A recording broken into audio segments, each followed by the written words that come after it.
જૂનાગઢનો શિવરાત્રિ મેળો દેશભરના સાધુ સંતો માટે પ્રસિદ્ધ છે,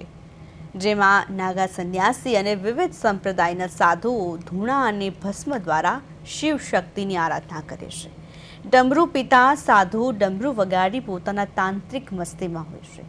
રાત્રે 3 અખાડાની રવેડી નીકળે છે, જેમાં દત્તાત્રેય, ગણપતિ અને ગાયત્રી માતાની પાલખી સામેલ હોય છે.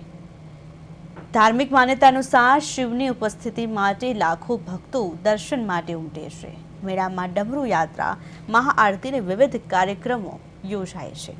રાજ્ય સરકાર દ્વારા મિની કુંભ સમાન વ્યવસ્થા કરવામાં આવી છે, જેમાં વાહન પ્રવેશ પર નિયંત્રણ અને ભક્તોને સલામત સુગમ અનુભવ સુનિશ્ચિત કરવામાં આવે છે.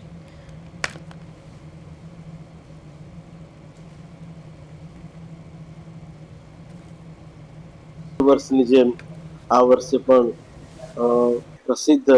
જૂનાગઢના ગિરનાર ક્ષેત્રની અંદર ભગવાન સ્વયંભૂ ભવનાથના સાનિધ્યની અંદર વર્ષો જૂની પરંપરાઓથી સાધુ સંતોનો અહીંયા જમાવડો થાય છે, મેળાવડો થાય છે. અને મેળાની અંદર આવાહન અખાડા, જૂના અખાડા અને અગ્નિ અખાડાના ખડ દર્શન તમામ સાધુ સંતો, મહંતો, આચાર્યો, મંડલેશ્વરો, પીઠાધીશ્વરોથી માંડી અને નાના મોટા તમામ અભ્યાગત મહાત્માઓ અહીંયા પધારે છે. અને 5 દિવસના મેળાની અંદર એ લોકો પોતપોતાની અખાડાની પરંપરા મુજબ પૂજા પાઠ, તપસ્યા, સાધના, ધ્યાન, મુદ્રાઓ, યોગ એવી વિચિત્ર પ્રકારની જે સંતોની ગરિમા હોય છે એનું ભલીભાંતિ પાલન કરી અને આ 5 દિવસની સાધના ભગવાન દત્તાત્રેયના સાનિધ્યમાં ભગવાન સ્વયંભૂ ભવનાથ મહાદેવને સાનિધ્ય, પાવન સાનિધ્યની અંદર રહી અને સનાતન ધર્મના પ્રચાર પ્રસાર એવં સંસ્કૃતિ અને વિજ્ઞાનનો પણ જે સમન્વય છે, જેમ કે આ ભૂમિ ઘણી બધી વ્યવસ્થાઓનું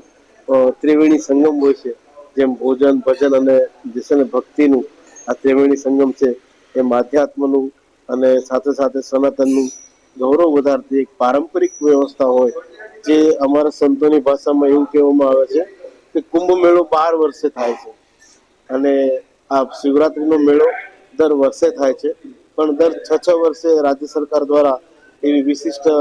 પરિકલ્પનાઓ અને યોજનાઓનો समूह ने जोड़ीने मिनी कुंभ नाम આપવામાં भवनाथ के एरिया में सांस्कृतिक कार्यक्रम का आयोजन 11 से 14 फरवरी तक किया जाएगा, जिसमें ख्यातनाम कलाकार आएंगे और अपना कार्यक्रम प्रस्तुत करेंगे. साथ ही साथ जो रवेड़ी यानी कि नागा साधुओं का जो प्रोसेशन होता है वो हर साल करीबन 1.5 किलोमीटर का होता था, लेकिन लोगों की भीड़ हर साल बढ़ती जा रही है. इसकी वजह से इस रूट में 500 मीटर का इजाफा किया गया और इस रूट को 2 किलोमीटर तक बनाया गया है, ताकि ज़्यादा से ज़्यादा लोग इस रवेड़ी में जो साधु आते हैं उनके दर्शन का